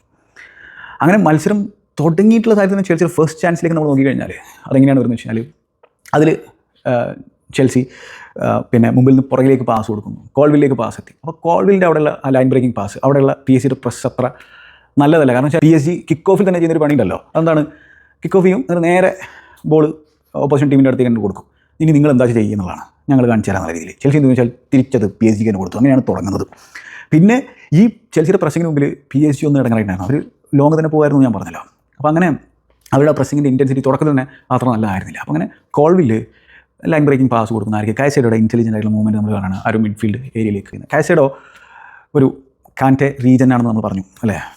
ചെൽസിയെ സംബന്ധിച്ചിടത്തോളം പുതിയ കാൻറ്റെ കിട്ടിയിരിക്കുകയാണ്. അതോടൊപ്പം തന്നെ ഈ കാസേഡോയുടെ ടെക്നിക്കൽ എബിലിറ്റിയും സൂപ്പർബാണ് കാര്യമാണ്. അതിൻ്റെ ഇൻ്റലിജൻസ്, അതിൻ്റെ ബുദ്ധി, അതിൻ്റെ IQ ഫാൻറ്റാസ്റ്റിക്കാണ്. പിന്നെ തോറ്റു കൊടുക്കാൻ മനസ്സിലാത്ത തരത്തിലുള്ള പ്ലെയർ കൂടെയാണ്. What A signing man, what a player. എനിക്ക് ഭയങ്കര ഇഷ്ടമാണ്. അപ്പോൾ അങ്ങനെ കാസേഡോ ആ ബോൾ ലെഫ്റ്റ് സൈഡിലേക്ക് കൊടുക്കുന്നു. അത് തിരിച്ച് എന്താണെന്ന് വെച്ചാൽ ആ മിഡ്ഫീൽഡിലേക്ക് തന്നെ വരികയാണ്. അങ്ങനെ റീസ് ജെയിംസ് ആ ബോൾ ലെഫ്റ്റിലേക്ക് തന്നെ കൊടുക്കുകയാണ്. അപ്പോൾ പെഡ്രോ നെറ്റോ ഇത്തവണ കട്ടിങ് സൈഡ് എടുത്തിട്ട് വരുന്നു. എന്നിട്ട് എൻസോ ഫെർണാണ്ടസ് ആ ലെഫ്റ്റ് ഹാഫ് സ്പേസിലാണ് കളിക്കുന്നത്. എൻസോ ഫെർണാണ്ടസ് ബ്യൂട്ടിഫുള്ളായിട്ടാണ് ത്രൂ ഔട്ട് ടൂർണമെൻറ്റ് കളിച്ചത്. ബ്യൂട്ടിഫുള്ളായിട്ടാണ് ഈ മത്സരത്തിൽ കളിച്ചത്. അപ്പോൾ അദ്ദേഹത്തിലേക്ക് പെഡ്രോ നെറ്റോ പാസ് കൊടുത്തപ്പോൾ അതിൻ്റെ ബോൾ റിസീവ് ചെയ്ത രീതി നല്ലതാണ്. എന്നതിന് ശേഷം ജോ പെഡ്രോ ബോക്സിലേക്ക് മൂവ്മെൻറ്റ് നടത്തിയിട്ട് ജോ പെഡ്രോ കൊടുക്കുകയാണ്. ജോ പെഡ്രോ എന്ത് ചെയ്യുന്നു വെച്ചാൽ ഒരു ഫ്ലിക്ക് കൊടുക്കുകയാണ്. ആ ബാക്ക് ഫ്ലിക്കിൽ കോൾ പാമറിനെ ആരും അവിടെ ക്ലോസ് ഡൗൺ ചെയ്യുന്നില്ല. കോൾ പാമർ മനോഹരമായിട്ടൊരു അറ്റംപ്റ്റ് നടത്തി. ഞാൻ വിചാരിച്ചത് ഗോളാണെന്നാണ്, എല്ലാവരും വിചാരിച്ചത് ഗോളാണെന്നാണ്. പക്ഷേ അത് ജസ്റ്റ് വൈകിട്ട് പോവാണ്. നോക്കി നിൽക്കുകയായിരുന്നു ഡൊണറുമ എന്നുള്ള കാര്യം നോക്കണമായിരുന്നു. പക്ഷേ അത് വാർണിംഗ് സൈൻ ആയിരുന്നു PSG സംബന്ധിച്ചിടത്തോളം. പിന്നെ ചെൽസി ലീഡ് എടുക്കുന്നതിന് മുമ്പ് റോബർട്ട് സാഞ്ചസ് ബ്യൂട്ടിഫുൾ സേവ് നടത്തിയിട്ടുണ്ടായിരുന്നു. ഡെസിരി ഡുവയുടെ അറ്റംപ്റ്റ് മനോഹരമായിട്ട് ചെന്നൈ സേവ് ചെയ്യുന്നു. അതോടൊപ്പം തന്നെ കുക്കുറയുടെ ഇൻ്റർവെൻഷൻ വാസ് ആബ്സല്യൂട്ട്ലി ബ്രില്യൻറ്റ്. ചലോബയുടെ ഒരു ടാക്കിൾ ഉണ്ടായിരുന്നു വരട്സ്കേലിയിൽ, അതും ഫാൻറ്റാസ്റ്റിക് ആയിരുന്നു. ആ രീതിയിൽ അതിനൊക്കെ നമ്മൾ ക്രെഡിറ്റ് കൊടുക്കണം. അത് തന്നെ കുക്കുറയുടെ ആ ഒരു ഇൻ്റർസെപ്ഷൻ അത് വളരെ കീ ഇൻ്റർസെപ്ഷനാണ്. കാരണം ആദ്യം PSG ഗോൾ അടിച്ചിരുന്നെങ്കിൽ എന്താകുമായിരുന്നേന്നുള്ളത് നമുക്കറിയില്ല. അപ്പോൾ ആ ചാൻസ് എങ്ങനെയാണ് വരുന്നത്? അപ്പോൾ അതിൽ തന്നെ ഈ വരട്സ്കേലിയ അദ്ദേഹം ഡ്രോപ്പ് ചെയ്തിട്ട് ആ മിഡ്ഫീൽഡിലേക്ക് വരുമ്പോൾ അദ്ദേഹത്തിൻ്റെ കൂടെ നമ്മുടെ ചെന്നൈ വരികയാണ്, ചലവ് വരികയാണ്. അപ്പോൾ അത് നമ്മൾ കണ്ടുകൊണ്ടിരുന്ന സംഭവം തന്നെയാണ് മത്സരത്തിലുടനീളം, അല്ലേ? ഡിഫൻസിൽ നീ പറഞ്ഞ പോലെ ആളുകൾ കയറി വരുന്നുണ്ടായിരുന്നു, കോൾവിലാണെങ്കിലും ചലവാണെങ്കിലും. പക്ഷേ അപ്പോഴൊക്കെ എന്താണ് അവർക്ക് ഇനഫ് കവർ കൊടുക്കാനും ചെൽസി പ്ലേയേഴ്സ് ശ്രമിക്കുന്നുണ്ടായിരുന്നു. അപ്പോൾ ഈ ഒരു അവസരത്തിൽ ഫാബിയൻ റൂയിസ് ഈ വരട്സ്കേലിയുടെ പൊസിഷൻ എടുത്തിട്ടുണ്ടായിരുന്നു. ഡെംബേലെ അപ്പോഴേക്കും ആ ലെഫ്റ്റിലേക്ക് നീങ്ങി വന്നിട്ടുണ്ടായിരുന്നു. കാരണം വെച്ചാൽ ഡെംബേലേക്ക് ആ ഒരു ഫോൾസ് നൈൻ റോളിൽ കാര്യമായിട്ടുള്ള ടച്ചസ് കിട്ടുന്നില്ല. അപ്പോൾ ചങ്ങായി പിന്നെന്താണ് ആ ഒരു ലെഫ്റ്റിലേക്ക് ഡ്രിഫ്റ്റ് ചെയ്ത് പോയിട്ടുണ്ടായിരുന്നു. അപ്പോൾ അങ്ങനെ എന്താണ് സംഭവം, ഈ വരട്സ്കേലി ഇങ്ങോട്ടേക്ക് ഡ്രോപ്പ് ചെയ്ത് വന്നപ്പോൾ ചില പദ്ധതിന് കൂടെ വരുന്നു. ഈ ബോൾ ഡെംബേലേക്ക് എത്തിയപ്പോൾ ഡെംബേലെ ഫസ്റ്റ് ടൈമിൽ തന്നെ ഫാബിയൻ റൂയിസ് ഈ പിന്നെ സ്പേസിലേക്ക്, അവിടെ ചിലവൊക്കെ ലീവ് ചെയ്തുള്ള സ്പേസിലേക്ക് ഓടി വരികയാണ്. അപ്പോൾ ഗുസ്തോയൊക്കെ അപ്പോഴേക്കും കയറിപ്പോയിട്ടുണ്ട്.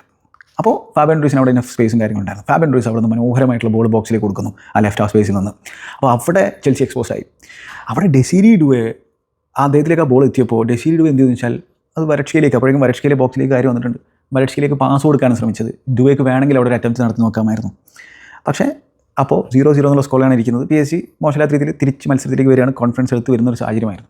പക്ഷേ അവിടെ കുക്കറിയെ വളരെ കാമായിട്ടൊന്നുകൊണ്ട് ആ ഒരു ഇൻ്റർസെപ്ഷൻ നടത്തുന്നു. ഡുവെ പാസ് കൊടുക്കാൻ ശ്രമിച്ചത് ഇൻ്റർസെപ്റ്റ് ചെയ്യുന്നു. ക്രൂഷ്യൽ ഇൻ്റർസെപ്ഷനാണ്. ആ മത്സരത്തിലെ വളരെ ഇമ്പോർട്ടൻ്റ് ആയിട്ടുള്ളൊരു മൊമെൻ്റാണ് അതെന്നുള്ള കാര്യത്തിൽ യാതൊരു സംശയം വേണ്ട. അപ്പോൾ ആ രീതിയിൽ കുക്കുരയ ഇപ്പോൾ ഒരു ചെൽസി ഹീറോ ആണ്. നമുക്കറിയാം ബിഗ് മണി മൂവിലാണ് ബ്രൈറ്റിൽ നിന്ന് ചെങ്ങായി വന്നിട്ടുണ്ടായിരുന്നത്. തുടക്കത്തിൽ അത്ര നല്ല രീതിയിലല്ല അവിടെ പെർഫോം ചെയ്തിട്ടുണ്ടായിരുന്നു. അദ്ദേഹത്തെ സ്വന്തം ഫാൻസ് വരെ ബൂ ചെയ്യുന്ന സാഹചര്യങ്ങൾ പോലും ഉണ്ടായിരുന്നു. പക്ഷേ അവിടെ നിന്ന് അദ്ദേഹം മെൻറ്റാലിറ്റി പൊസസ് ചെയ്യുന്നു. ഇപ്പോൾ ദാ one of the best left backs in the world ആയിട്ട് മാറിയിരിക്കുകയാണ്. What a player man. ചെങ്ങായിയുടെ മെൻറ്റാലിറ്റി ടോപ്പ് ക്ലാസ് ആണ്. തോറ്റുകൊടുക്കാൻ മനസ്സിലാത്തൊരു ചെങ്ങായിയാണ്. ഒരു ബെസ്റ്റാണ്. പിന്നെ അറ്റാക്കിംഗ് പ്ലേയേഴ്സ് സംബന്ധിച്ചിടത്തോളം ഇത്തിരി ഇടങ്ങറാണ് അദ്ദേഹത്തിനെതിരെ കളിക്കുക എന്ന് പറഞ്ഞാൽ, അദ്ദേഹത്തിനെ മറികടന്ന് പോകാന്ന് പറഞ്ഞാൽ എളുപ്പമുള്ളൊരു സംഭവമല്ല. അപ്പോൾ ആ രീതിയിലേക്ക് അദ്ദേഹം മാറിയിട്ടുണ്ട്. ഒരു ഫാൻറ്റാസ്റ്റിക് പ്ലെയറായിട്ട് മാറിയിട്ടുണ്ട്. അപ്പോൾ അങ്ങനെ കുക്കുരയ്ക്ക് ഇനഫ് ക്രെഡിറ്റ് കൊടുക്കേണ്ടതായിട്ടുണ്ട്. അദ്ദേഹത്തിൻ്റെതായിട്ടുള്ള ഫ്ലേവേഴ്സ് കൊടുക്കേണ്ടതായിട്ടുണ്ട്. അപ്പോൾ അത് വളരെ ഇമ്പോർട്ടൻ്റ് ആയിട്ടുള്ള മൊമെൻ്റാണ്. അതേപോലെ തന്നെ ഡെസിരി ഡുവയുടെ അറ്റംപ്റ്റ് ചെയ്ത് റോബർട്ട് സാഞ്ചസ് സേവ് ചെയ്തിട്ടുള്ളതും വളരെ ക്രൂഷ്യലായിരുന്നു. അഗെയിൻ ഇതിൽ ചെൽസിയുടെ പ്രസ്സിംഗ് ഒന്ന് പാസീവായിട്ടുള്ള സാഹചര്യത്തിൽ എന്താണ് ഡെംബേലെ വൺസ് അഗൈൻ ആ ഒരു ലെഫ്റ്റ് സൈഡിൽ ബോൾ റിസീവ് ചെയ്തിട്ട് അദ്ദേഹം കട്ടിൻ സൈഡിൽ വരികയാണ്. അപ്പോൾ അദ്ദേഹം കട്ടിൻ സൈഡിൽ വരുമ്പോൾ ഈ ഒരു സാഹചര്യത്തിൽ നമ്മൾ ന്യൂനോ മെൻഡസിൻ്റെ പൊസിഷൻ നോക്കണം. ന്യൂനോ മെൻഡസ് ഒരു സ്ട്രൈക്കർ എന്നുള്ള രീതിയിലേക്ക് മാറിയിട്ടുണ്ടായിരുന്നു, അല്ലെങ്കിൽ ആ ഒരു ഫോൾസ് നൈൻ റോൾ അദ്ദേഹം ഏറ്റെടുത്തിട്ടുണ്ടായിരുന്നു. അപ്പോൾ ആ രീതിയിലുള്ള റൊട്ടേഷനാണ് ഈ PSG സൈഡിൽ നടക്കുന്നത്. അപ്പോൾ എന്താണ് കവർ കൊടുക്കുന്നത് മിഡ്ഫീൽഡറാണ്. ന്യൂനോ മെൻഡസിൻ്റെ ഏരിയയിൽ കവർ കൊടുക്കുന്നത് മിഡ്ഫീൽഡറാണെന്നുള്ള കാര്യം ഓർക്കണം.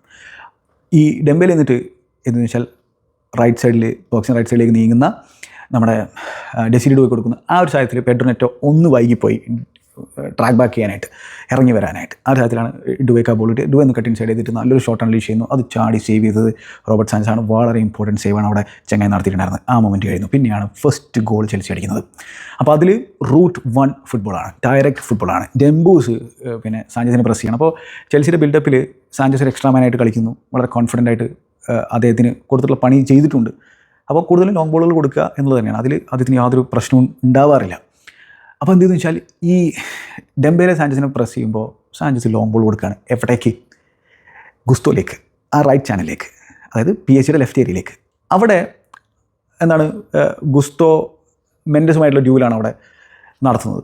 അപ്പോൾ അതിൽ സാധാരണ ഈ ഒരു സീസണിൽ നമ്മൾ കണ്ടുള്ളത് ഫേവറേറ്റ് ആയിട്ടുള്ളത് ന്യൂനോ മെൻഡസാണ്. പക്ഷേ അവിടെ ന്യൂനോ മെൻഡസ് ആ ഡ്യൂവിൽ നഷ്ടപ്പെടുത്തുന്നു. അവിടെ വീണ് പോവുകയാണ് ഗുസ്തോയ്ക്ക് മുമ്പിൽ. അങ്ങനെ ഗുസ്തോതുമായിട്ട് പോകുന്നു ബോക്സിലേക്ക്. ഈ ഒരു സാഹചര്യത്തിൽ നമ്മൾ മനസ്സിലാക്കേണ്ടതായിട്ടുള്ള സംഭവം, ഈ ലോങ് ബോൾ സാഞ്ചസ് കൊടുക്കുമ്പോൾ ഈ ഒരു പിക്ചർ നമുക്ക് കൃത്യമായിട്ട് കാണാൻ പറ്റും പാമറിനൊപ്പം റൂയിസ് ഉണ്ടായിരുന്നതാണ്. പക്ഷേ പിന്നീട് പാമർ ആണല്ലോ പാമർ ഗോൾ അടിക്കുമ്പോൾ ഫാബിയൻ റൂയിസ് അത്ര നല്ല രീതിയിലല്ല ട്രാക്ക് ബാക്കിംഗ് നടത്തിയിട്ടുള്ള എന്നുള്ള കാര്യം ഓർക്കണം. ഓരോ ഗോളുകൾ നമ്മൾ അനലൈസ് ചെയ്യുമ്പോഴും പല രീതിയിലുള്ള സംഭവങ്ങൾ നമുക്ക് കാണാൻ സാധിക്കും. ഇതൊക്കെ സ്പ്ലിറ്റ് സെക്കൻഡിൽ സംഭവിക്കുന്ന കാര്യങ്ങളാണ്. നമുക്കിങ്ങനെ അനലൈസ് ചെയ്യുമ്പോൾ ഇതിങ്ങനെ പറഞ്ഞു പോകാമെന്ന് മാത്രമേ ഉള്ളൂ. എന്തായാലും അത് നമ്മൾ എന്താണ് ഓരോ മൊമെൻറ്റും ആ രീതിയിൽ ഇങ്ങനെ ചികഞ്ഞു നോക്കിയല്ലേ, അപ്പോൾ നമുക്ക് ഇത്തരത്തിലുള്ള സംഭവങ്ങൾ കാണാൻ പറ്റും. അപ്പോൾ എന്തായാലും അങ്ങനെ മലോ ഗുസ്തോ അവിടെ ഇനീഷ്യലി ആൾ തൻ്റെ ലെഫ്റ്റ് ഫുട്ടിലേക്ക് എടുത്തിട്ട് ഷൂട്ട് ചെയ്യാനാണ് ശ്രമിച്ചത്. പക്ഷേ അവിടെ ബെറാൽഡോയുടെ ഡിഫെൻഡിങ് ഓക്കെ ആയിരുന്നു. ആളത് ബ്ലോക്ക് ചെയ്തു ഷോട്ട്. പക്ഷേ ബ്ലോക്ക് ചെയ്ത സാധനം മലോ ഗുസ്തോയിലേക്ക് തന്നെയാണ് വന്ന് വീണിട്ടുണ്ടായിരുന്നത്. അപ്പോൾ മലോ ഗുസ്തോ ഈ സാഹചര്യത്തിൽ ബെറ്റർ ഡിസിഷൻ എടുക്കുന്നു. പാമർ ഓടി വരുന്നുണ്ട്. പാമറിന് അങ്ങനെ വെച്ച് കൊടുക്കുകയാണ്. അപ്പോൾ പാമറിൻ്റെ കൂടെ ആര് ട്രാക്ക് ബാക്കിൽ നിന്ന് വന്നുള്ളതാണ്. യൂഷ്വലി PSG ട്രാക്ക് ബാക്കിൽ നമ്മൾ ഒരുപാട് പുകഴ്ത്തിയിട്ടുണ്ടാണ്. പക്ഷേ അവിടെ enough work rate PSG players കൊടുക്കുന്നില്ല. ഫാബിയൻ റൂയിസ് ഓടി എത്തിയിട്ടില്ല. അവിടെ പാമർ ടച്ച് എടുക്കുന്നു. പിന്നെ എത്ര മനോഹരമായിട്ടാണ് അദ്ദേഹം അത് വലയിലേക്ക് ഗൈഡ് ചെയ്ത് വിട്ടത്. What A goal man, what A goal, എന്ത് ബ്യൂട്ടിഫുൾ ആയിട്ടാണ്. ഡൊണാറുമ്മ ചാടി നോക്കി, പക്ഷേ അതിൻ്റെ പ്ലേസ്മെൻറ്റ് ഒരു രക്ഷയുണ്ടായിരുന്നതാണ്. അങ്ങനെ ചെൽസി 1-0 ലീഡ് എടുക്കുന്നു. നമ്മൾ നോക്കിക്കഴിഞ്ഞാൽ മനസ്സിലാക്കാൻ പറ്റും ചെൽസിക്ക് പാമറിന് വേറെയും ഓപ്ഷൻ ഉണ്ടായിരുന്നു ആ ബോക്സിൽ തന്നെ എന്നുള്ളതാണ്. അപ്പോൾ അവിടെയാണ് PSGയുടെ മോശം ട്രാക്ക് ബാക്കിങ്ങും മോശം വർക്ക് റേറ്റും നമ്മളവിടെ കാണുന്നത്. അപ്പോൾ അത് ലൂച്ചോ പിന്നീട് കാണുമ്പോൾ ലൂച്ചോക്ക് ഭ്രാന്ത് പിടിക്കാനുള്ള എല്ലാ സാധ്യതയുണ്ട്. അതാണ് ആദ്യത്തെ ഗോൾ. രണ്ടാമത്തെ ഗോൾ എങ്ങനെയാണെന്ന് വെച്ചാൽ അതിലഗെയിൻ ഈ PSG ആ ഒരു ലെഫ്റ്റ് ചാനൽ തന്നെയാണ് ചെൽസി എക്സ്പ്ലോയിറ്റ് ചെയ്തിട്ടുള്ളത്. അങ്ങനെയാണ് വരുന്നത്. ബോൾ PSG അടുത്താണ്. അപ്പോൾ ബോൾ PSG അടുത്ത് ഡെംബേലെ ആ ഒരു ലെഫ്റ്റ് ചാനലിലേക്ക് നീങ്ങി നിൽക്കുന്നുണ്ട്. കാരണം ബോൾ കൂടുതൽ ടച്ച് ചെയ്യാനായിട്ട് അദ്ദേഹം ഇങ്ങോട്ടേക്ക് വന്നിരിക്കുകയാണ്. ന്യൂനോ മെൻഡസ് വിട്ട് പ്രൊവൈഡ് ചെയ്തിട്ട് നിൽക്കുന്നുണ്ട് ലെഫ്റ്റിൽ തന്നെ. പക്ഷേ അവിടെ ചെൽസിയുടെ ഷേപ്പ് നോക്കിക്കഴിഞ്ഞാൽ ചെൽസി കൃത്യമായിട്ടും ഒരു ബാക്ക് ഫൈവിലേക്ക് നീങ്ങാൻ നോക്കുന്നുണ്ട്. നമ്മുടെ പാമറൊക്കെ ന്യൂനോ മെൻഡസിൻ്റെ കൂടെ നിൽക്കുന്നുണ്ട്, ഡിഫെൻസീവ് സപ്പോർട്ട് കൊടുക്കുന്നുണ്ട്. എഡ്രോനെറ്റൊക്കെ അപ്പുറത്തെ വിങ്ങിൽ ഡേഞ്ചർ ഇങ്ങനെ സെൻസ് ചെയ്തിട്ട് നിൽക്കുന്നതൊക്കെ നമുക്ക് കാണാൻ പറ്റുന്നുണ്ട്. ചെൽസിയുടെ ബാക്ക് ലൈനൊക്കെ ഇൻടാക്റ്റ് ആണ്. അപ്പോൾ ഈ ഒരു സാഹചര്യത്തിൽ ഡെംബൂസ് എന്ത് ചെയ്തെന്ന് വെച്ചാൽ, ഉസ്മാനിക്ക് എന്ത് ചെയ്തെന്ന് വെച്ചാൽ, ഫാബിയൻ റൂയിസ് തനിക്ക് പാസിംഗ് സപ്പോർട്ടിനായിട്ട് ഇറങ്ങി വരുന്നുണ്ട്. അപ്പോൾ ഫാബിയൻ റൂയിസിന് പാസ് കൊടുക്കണം. അപ്പോൾ ഫാബിയൻ റൂയിസിൻ്റെ കൂടെ ഡിഫൻസിൽ നിന്നും ചാടി വരുന്നത് കോൾവില്ലാണ്. അപ്പോൾ ഇവിടെ നമ്മൾ മനസ്സിലാക്കേണ്ടതായിട്ടുള്ള സംഭവം എന്ന് വെച്ചാൽ, അങ്ങനെ ഡിഫൻസിൽ നിന്ന് ആരും വന്നിട്ടില്ലെങ്കിലുള്ളൊരു കാര്യം ആലോചിച്ച് നോക്കിയാൽ, ഫാബിയൻ റൂയിസിന് ബോൾ റിസീവ് ചെയ്യാം, ബോൾ റിസീവ് ചെയ്തിട്ട് തിരിഞ്ഞുകൊണ്ട് അതിന് വേണമെങ്കിൽ ഏത് പാസ് വേണമെങ്കിലും ചൂസ് ചെയ്യാൻ പറ്റും, അല്ലേ? അതാണല്ലോ യൂഷ്വലി സംഭവിക്കുക. നമുക്ക് തിരിയാം, ഇനഫ് സ്പേസും കാര്യങ്ങളും നമ്മുടെ മുമ്പിലുണ്ടെങ്കിൽ നമുക്ക് ബെറ്റർ പാസ് ചൂസ് ചെയ്യാൻ പറ്റും. ഇവിടെ കോൾവിൽ അദ്ദേഹത്തിന് കൂടെ വരുന്നു. ഈ ഒരു അഗ്രഷനാണ് നമ്മൾ തുടക്കത്തിലേ പറയുന്നത്. അതായത് ഡിഫൻഡർ കൂടി കയറി വന്ന് പ്രസ് ചെയ്യാനുള്ള ബ്രേവറിയും കാര്യങ്ങളും കാണിക്കുന്നുണ്ട്. അപ്പോൾ ഈ ഒരു അവസരത്തിൽ എന്താണ്, നമ്മൾ കോൾവിൽ കയറി വരുമ്പോൾ കാസേഡോ അവിടെ ഡേഞ്ചർ സെൻസ് ചെയ്യുന്നുണ്ട്. കോൾവിലിൻ്റെ അവിടെ ഒരു ഏരിയ വെക്കേറ്റ് ചെയ്യുന്നുണ്ടല്ലോ, അവിടേക്ക് അദ്ദേഹം മെല്ലെ മെല്ലെ ഷിഫ്റ്റ് ചെയ്ത് വരുന്നത് നമുക്ക് പിന്നീട് ക്ലിപ്പുകൾ നോക്കിക്കഴിഞ്ഞാൽ കാണാൻ പറ്റും. മെല്ലെ മെല്ലെ ആ ഒരു ഏരിയ അദ്ദേഹം ഇങ്ങനെ വാച്ച് ചെയ്യുന്നുണ്ട് കാസേഡോ. അപ്പോൾ ഇവിടെ എന്ത് ചെയ്തെന്ന് വെച്ചാൽ, ഫാബിയൻ റൂയിസിന് പിന്നെ തിരിയാനൊന്നും പറ്റില്ല. അപ്പോൾ ഫാബിയൻ റൂയിസ് ആ പാസ് വിറ്റീനിയെ കൊടുക്കുന്നു. വിറ്റീനിയ വീണ്ടും ഡെംബേലിനെ തന്നെ പിക്ക് ചെയ്യാണ്. പക്ഷേ കോൾവിലിൻ്റെ പൊസിഷൻ നോക്കിയേ, കോൾവിൽ അവിടെ നിന്ന് മാറുന്നില്ല. ആ ഒരു മിഡ് ഏരിയയിൽ തന്നെ നിൽക്കുകയാണ് ആൾ പുറകിലേക്ക് പോകുന്നില്ല. കാരണം വെച്ചാൽ അദ്ദേഹത്തിന് അറിയാം അദ്ദേഹത്തിന് കവർ വേറെ ആൾ കൊടുക്കും എന്നുള്ളത്. അത് മോയിസസ് കൈസോഡ് അതിന് റെഡി ആയിട്ട് നിൽക്കുന്നുണ്ട്. മോയിസസ് കൈസോഡ് പിന്നെ കോൾവിലിൻ്റെ ആ രീതിയിലേക്ക് പോകുന്നത് നമുക്ക് കാണാൻ പറ്റും. അപ്പോൾ ഡെംബേൽ എന്ത് ചെയ്യുന്നത് വെച്ചാൽ, ഡെംബേൽ പിന്നെ അവിടെ നിന്ന് പിന്നെ ഒരു പാസ് കൊടുക്കാൻ ശ്രമിച്ചത് റീസ് ജെയിംസ് മനോഹരമായിട്ട് അവിടെ ഇൻ്റർസെപ്റ്റ് ചെയ്യുന്നു. അതാണ് പറഞ്ഞത്, ആ ഒരു സെൻട്രൽ ഏരിയ പാക്റ്റാണ്. അതോടൊപ്പം തന്നെ കൃത്യമായിട്ടുള്ള ഇൻ്റർസെപ്ഷൻസും കാര്യങ്ങളും ചെൽസി നടത്തുന്നുണ്ടായിരുന്നു. റീസ് ജെയിംസ് ഡെംബേലയുടെ ആ പാസ് ഇൻ്റർസെപ്റ്റ് ചെയ്തപ്പോൾ നമുക്ക് കാണാൻ പറ്റുന്നുണ്ട് അത് ചെന്ന് വീഴുന്നത് എൻസോ ഫെർണാണ്ടസിലേക്കാണ്. എൻസോ ഫെർണാണ്ടസ് അതൊരു ക്യൂട്ട് ഹെഡർ അദ്ദേഹം കോൾവിലേക്ക് കൊടുക്കുന്നു. കോൾവില് ഞാൻ പറഞ്ഞല്ലോ ആ ഒരു മിഡ് ഏരിയയിൽ തന്നെ നിൽക്കുകയാണ്, താഴോട്ട് ഇറങ്ങി പോയിട്ടില്ല. കോൾവിൽ പിന്നെ തൻ്റെ റൈറ്റ് ഫൂട്ടിലേക്ക് ആ ബോൾ എടുത്തിട്ട് തനിക്കറിയാം എവിടെയാണ് എക്സ്പ്ലോയിറ്റ് ചെയ്യേണ്ടത്. അത് കൃത്യമായിട്ടുള്ള ഇൻസ്ട്രക്ഷൻ ഉണ്ട്. കാരണം എവിടെയായിരിക്കും ഗ്യാപ്പ് എന്നുള്ളത് ഓൾറെഡി ഗെയിം പ്ലാനിൽ എൻസോ മെറസ്ക പറഞ്ഞു കൊടുത്തുള്ളത് തന്നെയാണ്. കാരണം വെച്ചാൽ ന്യൂനോ മെൻഡസ് മുമ്പോട്ടേക്ക് പോയി നിൽക്കുകയാണ്, അറ്റാക്കിംഗ് പരിപാടിയായിട്ട് മുമ്പോട്ട് പോയി നിൽക്കുകയാണ്. വിറ്റീനിയാണ് ന്യൂനോ മെൻഡസിൻ്റെ ഏരിയയിൽ കവർ കൊടുക്കുന്നത്. അപ്പോൾ അവിടെ ഒരു സ്പേസ് ഉണ്ടാകുന്നതാണ്. അവിടേക്ക് ലോങ് ബോൾ കൊടുക്കുന്നു. അതിലേക്ക് ഓടിപ്പോകുന്നപ്പോഴേക്കും കോൾ പാമർ അത് സെൻസ് ചെയ്തിട്ട് ഓട്ടം തുടങ്ങിയിട്ടുണ്ടായിരുന്നു. അങ്ങനെ കോൾ പാമറിന് മുമ്പിൽ ഇനഫ് സ്പേസ് ആണ് എക്സ്പ്ലോയിറ്റ് ചെയ്യാനായിട്ട്. ആരാണ് ഓടി വരുന്നത്? ന്യൂനോ മെൻഡസ് അല്ല അവിടെ ആ ഒരു ലെഫ്റ്റ് ബാക്ക് റോൾ അവിടെ ഉള്ളത്. അവിടെ വിറ്റീനിയാണ്. വിറ്റീനിയുടെ ഡിഫെൻഡിങ് അത്ര ടോപ്പ് ഒന്നല്ല നമുക്ക് എല്ലാവരും പറയുന്നതാണ്. കോൾ പാമർ ആണെങ്കിൽ ഒരു മജീഷ്യനാണ് നമുക്ക് എല്ലാവരും പറയുന്നതാണ്. അപ്പോൾ അവിടെ സംഭവിച്ചത് പിന്നീട് കോൾ പാമർ തൻ്റെ മാജിക് കാണിക്കുന്നു. PSG സംബന്ധിച്ചിടത്തോളം അവർ പണ്ടാറടങ്ങി പോവുകയാണ്. അപ്പോൾ അതിൽ ഈ കോൾ പാമർ ബോൾ റിസീവ് ചെയ്യുന്നു.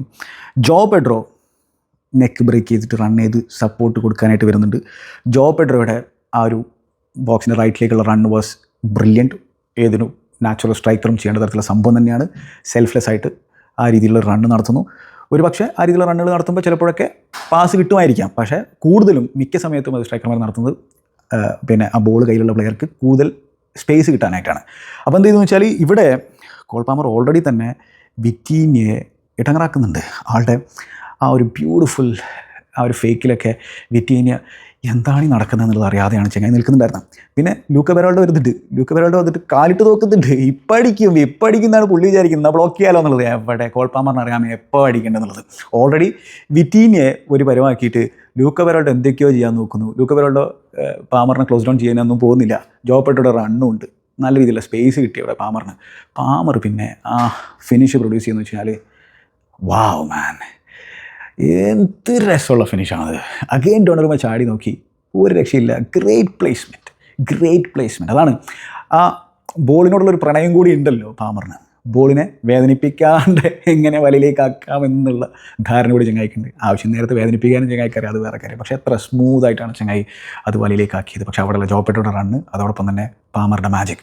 പാമർ ഇൻഡിവിജ്വലി ഒറ്റയ്ക്ക് കളി ജയിപ്പിക്കാൻ പറ്റുന്ന തരത്തിലുള്ള ഒരു ടാലൻ്റാണ്. അപ്പോൾ ഈഡൻ ഹസാർഡിന് ശേഷം ആദ്യമായിട്ടാണ് മറ്റൊരു ചെൽസി പ്ലെയർ ഒരു ബിഗ് ഫൈനലിൽ 2 ഗോളുകൾ അടിക്കുന്നുള്ള കാര്യം ഓർക്കണം. കോൾ പാമർ അവിടെ ചെൽസിയെ ഇങ്ങനെ ഹോട്ട് സീറ്റിൽ തിരികെയാണ് 2 മനോഹരമായിട്ടുള്ള ഗോളുകളിലൂടെ. വിറ്റിനെ വിചാരിക്കുന്നുണ്ടാവും പണ്ടാറടങ്ങാനായിട്ട് എന്തിനാണ് ഈ ഒരു സാഹചര്യത്തിൽ അവിടെ മെൻഡസിന് കവർ കൊടുക്കാൻ തോന്നുന്നത്. ജോനോസേ നിനക്ക് നിന്നാൽ പോരായിരുന്നില്ലേ എന്ന് ചോദിക്കുന്നുണ്ടായിരിക്കും. അപ്പോൾ എന്തായാലും അവിടെ ബ്യൂട്ടിഫുൾ ഗോൾ ചെൽസി അടിക്കുന്നു. അപ്പോൾ അങ്ങനെയാണ് ആ ഗോൾ വന്നിട്ടുണ്ടായിരുന്നത്. പിന്നെ നമ്മൾ ചെൽസിയുടെ 3ാമത്തെ ഗോൾ നോക്കിക്കഴിഞ്ഞാൽ 3ാമത്തെ ഗോളിൽ അഗെയിൻ വരുന്നത് ആ ഏരിയയിൽ തന്നെയാണ്, അഗെയിൻ സെയിം ചാനൽ തന്നെയാണ്. പക്ഷേ ഇവിടെ അപ്പോഴേക്കും PSG എക്സോസ്റ്റഡ് ആയിട്ടായിരുന്നു കുറച്ച്.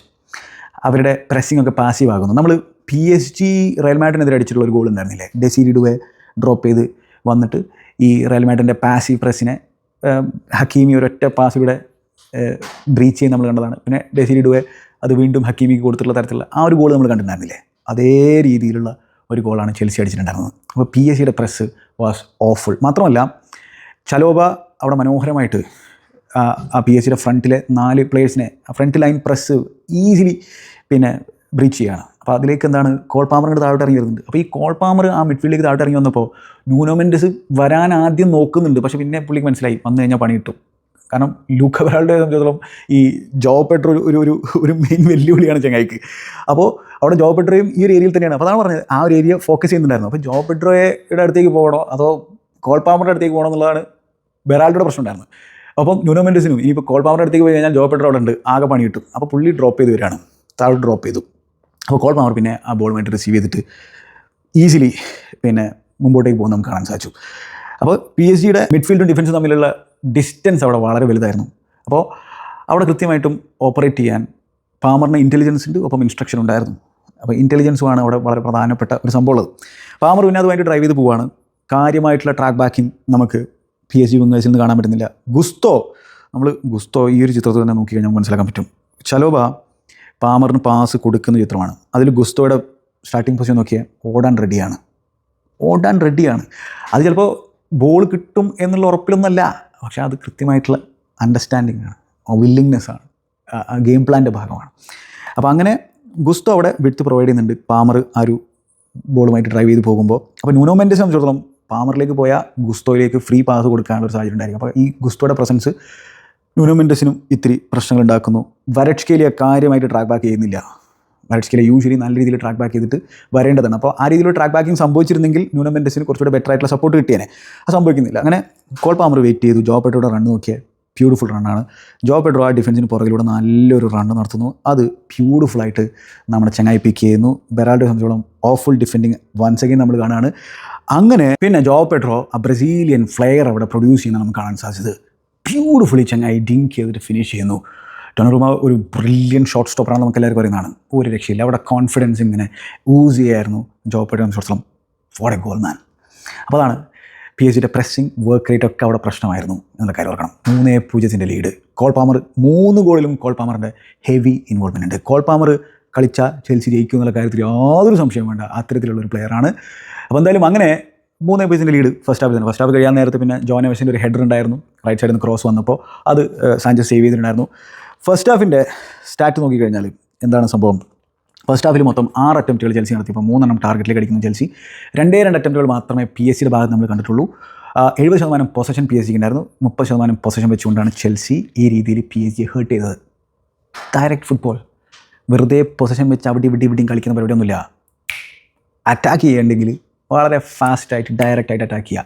സെക്കൻഡ് ഹാഫിൽ സ്ഥിതി മാറ്റി. കാരണം വെച്ചാൽ സെക്കൻഡ് ഹാഫിൽ എന്താണ് ചെൽസി സംബന്ധിച്ചിടത്തോളം 3-0 ലീഡുണ്ട്. സെൻസിബിളായിട്ട് കളിച്ചാൽ മതി. PSG ഭയങ്കര സ്ട്രോങ് ആയിട്ട് സ്റ്റാർട്ട് ചെയ്യാൻ ശ്രമിക്കുന്നു. അവർ നെവസിൻ്റെ ഒരു ഡയഗണൽ ബോളൊക്കെ ലെഫ്റ്റിലേക്ക് കൊടുത്തിട്ടുണ്ടായിരുന്നു. അത് വരട്സ്കേലിയ കട്ടിങ് സൈഡ് ചെയ്തിട്ട് ഒരു ഷോട്ട് അൺലീഷ് ചെയ്യുന്നു. പക്ഷേ അത് അത്ര നല്ല ഷോട്ടായിരുന്നില്ല. പക്ഷേ സ്റ്റിൽ അത് സാഞ്ചസ് സ്പില്ല് ചെയ്തിട്ടുണ്ടായിരുന്നു. കോൾവിൽ അത് അടിച്ച് കളയുന്നു. പിന്നെ ഡെസിരി ഡുവെ റൈറ്റ് സൈഡിൽ ടേക്ക് ഓൺ നടത്തിയിട്ടുണ്ടായിരുന്നു. അതിന് കാര്യമായിട്ടൊന്നും ഫസ്റ്റ് ഹാഫിൽ ചെയ്യാൻ പറ്റുന്നുണ്ടായിരുന്നില്ല. പക്ഷേ ഈ ഒരു സാഹചര്യത്തിൽ ആൾ ആദ്യം എൻസോ ഫെർണാണ്ടസിനെ മറികടക്കുന്നു. എൻസോ ഫെർണാണ്ടസിൻ്റെ അപ്പോഴേക്കും ഗ്യാസ് തീർന്നു തുടങ്ങിയിട്ടുണ്ടായിരുന്നു. കാരണം അന്യായ പ്രസ്സിംഗ് ആയിരുന്നു എൻസോ ഫെർണാണ്ടസ് നടത്തിയിട്ടുണ്ടായിരുന്നു. അന്യായ പ്രസ്സിംഗ്. എൻസോ ഫെർണാണ്ടസിനൊക്കെ കയ്യടി കൊടുക്കണം. ടോപ്പ് ക്ലാസ് പെർഫോമൻസ് ആയിരുന്നു. പക്ഷേ ഈ ഒരു അവസരത്തിൽ ഓൾറെഡി അദ്ദേഹം ടയർഡായിട്ടുണ്ടായിരുന്നു. അങ്ങനെ അദ്ദേഹത്തെ ഡെസിലൂടെ മറികടക്കുന്നു. പിന്നെ കുക്കുരയെ മറികടന്നിട്ട് റൈറ്റ് നിന്ന് ബോക്സിൽ ക്രോസ് കൊടുത്തപ്പോൾ അത് കോൾവിൽ തട്ടിയിട്ട് അവിടെ കൃത്യമായിട്ടും ഡെമ്പേലെ നിൽക്കുന്നുണ്ടായിരുന്നു. ഡെമ്പേലേക്ക് എത്തുന്നത് ഡെമ്പേലെ ഫസ്റ്റ് ടൈം എന്നെ അറ്റംപ്റ്റ് നടത്തി, പക്ഷേ അത് ചാടി സേവ് ചെയ്യുന്ന നമ്മുടെ റോബർട്ട് സാഞ്ചസ് ആണ്. അതും വളരെ ഇമ്പോർട്ടൻറ്റ് മൊമെൻറ്റിലാണ് ആ ഒരു സേവ് വന്നിട്ടുണ്ടായിരുന്നത്. ഒരു പക്ഷേ അപ്പോൾ ഗോൾ ഒരെണ്ണം അടിക്കാൻ പറ്റിയിരുന്നെങ്കിൽ PSG കുറെ കൂടി കോൺഫിഡൻസ് കിട്ടിയേനെ. അപ്പോൾ അവിടെ അഗെയിൻ സാഞ്ചസ് രക്ഷകനാകുന്നു. ഫസ്റ്റ് ഹാഫിൽ 0-0 എന്നിരിക്കുന്ന സാഹചര്യത്തിലും രക്ഷകനായിട്ടുണ്ടായിരുന്നു. അപ്പോൾ അതൊരു ഫാന്റാസ്റ്റിക് സേവ് ആയിരുന്നു. ഡെമ്പേലെ നോക്കുന്നുണ്ട് പാണ്ടാണ് കഴിഞ്ഞിട്ട് ഇത് എങ്ങനെയാണ് ഗോളാവാതിരുന്നത് എന്നുള്ളത്. പിന്നെ ചേഞ്ചസ് വരുത്തുന്നു. അത് നല്ല ചേഞ്ചസുകളായിരുന്നു. മരസ്കയെ സംബന്ധിച്ചിടത്തോളം എൻസോ ഫെർണാണ്ടസിൻ്റെ ഗ്യാസ് വരുന്നുണ്ടായിരുന്നു, അദ്ദേഹത്തെ പിൻവലിക്കുന്നു. സാന്റോസിനെ കൊണ്ടുവരുന്നു. അഗെയിൻ ഭയങ്കര പാഷനേറ്റ് ആയിട്ടുള്ള ഒരു കിഡാണ്. അത് ചെൽസിക്ക് വേണ്ടി കളിക്കുന്നതിൻ്റെ ആ ഒരു രസം എന്താണെന്ന് മനസ്സിലാക്കിയിട്ടുള്ള ഒരു പ്ലെയറാണ്. അത് വലിയ ഒരു പ്രൗഢിയോട് കൂടി കാണുന്ന തരത്തിലുള്ള പ്ലെയറാണ്. അപ്പോൾ അങ്ങനെയുള്ളവരൊക്കെ നമുക്ക് പെട്ടെന്ന് തന്നെ ഒരു ഫേവറേറ്റ് ആയിട്ട് തന്നെ തോന്നും. അധികം നാളൊന്നും കളിച്ച് തുടങ്ങിയിട്ടില്ല, അധികം മത്സരങ്ങളൊന്നും കളിച്ചിട്ടില്ല, പക്ഷേ ഓൾറെഡി തന്നെ നമുക്കറിയാം സാന്റോസ് നമ്മുടെ ആളാണെന്നുള്ളത്. ആ രീതിയിലുള്ള ഒരു മിനി കൈസൈഡ് ലെവലിലൊക്കെ കളിക്കാൻ പറ്റുന്ന ഒരു പ്ലെയർ തന്നെയാണ്. സാന്റോസ് വരുന്നു, പിന്നെ ഡെലാപ്പ് വരുന്നു ജോ പെഡ്രോക്ക് പകരമായിട്ട്. നല്ല ചേഞ്ചസ് ആയിരുന്നു. ഡെലാപ്പ് പവർഫുള്ളാണ്, കുറേ കൂടി ഫിസിക്കലാകും. അപ്പോൾ PSG ബുള്ളി ചെയ്യാനുള്ള തീരുമാനം തന്നെ എടുക്കുന്നു. പിന്നെ ചെൽസി കൂടുതലും കൗണ്ടർ അറ്റാക്ക് ചെയ്യുക എന്നുള്ളതായിരുന്നു ഉദ്ദേശം ഉണ്ടായിരുന്നു. ആ രീതിയിൽ 2 ചാൻസുകൾ ഡെലാപ്പിന് കിട്ടിയിട്ടുണ്ടായിരുന്നു. ഒന്ന് എന്താണ്, കുക്കുരയെ അതിൽ അഗെയിൻ ബോൾ വിൻ ചെയ്യുന്നതിൽ കാര്യമായിട്ടുള്ള പങ്ക് വഹിക്കുന്നു ചെൽസിയുടെ ഏരിയയിൽ. എന്നിട്ട് സാന്റോസും ഡെലാപ്പും കൂടി കമ്പൈൻ ചെയ്തിട്ട് പിന്നെ പവർഫുൾ റണ്ണിങ് നമ്മൾ ഡെലാപ്പിൻ്റെ ഭാഗത്ത് കാണുന്നു. നല്ലൊരു അറ്റംപ്റ്റ് ഔട്ട് ചെയ്ത് ബോക്സിന് അടിക്കുന്നത് ഡൊണറുമ സേവ് ചെയ്യുന്നു. മറ്റൊന്ന് സാഞ്ചസിൻ്റെ ലോങ് ബോളിൽ തന്നെയാണ്. ലോങ് ബോളിൽ ഡെലാപ്പിൻ്റെ റണ്ണ് ഡെലാപ്പ് ലെഫ്റ്റിൽ നിന്ന് കട്ട് ഇൻസൈഡ് ചെയ്തിട്ട് ഗോളായി തന്നെയാണ് വിചാരിച്ചത്. പക്ഷേ ഡൊണറുമ എങ്ങനെയൊക്കെയോ അത് സേവ് ചെയ്യുന്നത് നമുക്ക് കാണാൻ സാധിച്ചു. അതിൻ്റെ കാലൊക്കെ തട്ടിയിട്ട് പുറത്തേക്ക് പോകുന്നു. ഡെലാപ്പ് തലയിൽ കൈവച്ചു. ഗോൾ അടിക്കാൻ പറ്റുന്നെങ്കിൽ 4-0 ആകുമെന്നുള്ള കാര്യം ഓർക്കേണ്ടതാണ്. അല്ലെങ്കിൽ ഡെലാപ്പിനെ സംബന്ധിച്ചോളം ഒരു ബിഗ് ഫൈനലിൽ ചെൽസിക്ക് പോയതിൽ ഗോൾ അടിച്ചിരുന്നെങ്കിൽ അദ്ദേഹത്തിൻ്റെ കോൺഫിഡൻസ് എന്നൊക്കെ പറഞ്ഞാൽ വേറെ തലത്തിലേക്ക് വരുന്നത്. ഇപ്പോൾ അവിടെ കൃത്യമായിട്ടൊരു ബാറ്റിലുണ്ട്. ആ ഒരു ചെൽസിയിലെ മെയിൻ 9 ആയിട്ട് 6 കളിക്കണം എന്നുള്ളത്. ഡെലാപ്പും ജോ പെഡ്രോയും നിക്കോ ജാക്സണും തമ്മിൽ. നിക്കോ ജാക്സൺ അവിടെ നിൽക്കുമോ ഇല്ലയോ എന്നുള്ളത് കണ്ടറിയേണ്ട തരത്തിൽ സംഭവം. സെക്കൻഡ് ഹാഫിൽ ബാക്കിയുള്ള കൂടുതൽ ഡീറ്റെയിൽസിനും കിടക്കുന്നില്ല. ജോനോസിന് കുക്കുരയുടെ മുടി പിടിച്ച് വലിച്ചതിന് റെഡ് കാർഡൊക്കെ കിട്ടുന്ന ആ രീതിയിൽ അവർ 10 പേരെ ചുരുങ്ങുന്നു. അതിന് മുമ്പ് കുറേ ചേഞ്ചസും കാര്യങ്ങളൊക്കെ വരും. നോക്കി ബാർക്കോള വന്നിട്ടുണ്ടായിരുന്നു, മയൂല് വന്നിട്ടുണ്ടായിരുന്നു, ഗൊൺസാലോ റാമോസ് വന്നിട്ടുണ്ടായിരുന്നു. ഗൊൺസാലോ റാമോസിനൊക്കെ ഒരു നിയർലി മൊമെൻറ്റും കാര്യങ്ങളൊക്കെ ഉണ്ടായിരുന്നു. ബോക്സിനുള്ള കാര്യമൊക്കെ ഡീറ്റെയിൽസിലേക്ക് കിടക്കുന്നില്ല സെക്കൻഡ് ഹാഫിൻ്റെ. അപ്പോൾ അങ്ങനെ മൊത്തം PSG സംബന്ധിച്ചോളം ആകെ 8 അറ്റംപ്റ്റുകളെ നടത്താൻ സാധിച്ചുള്ളൂ.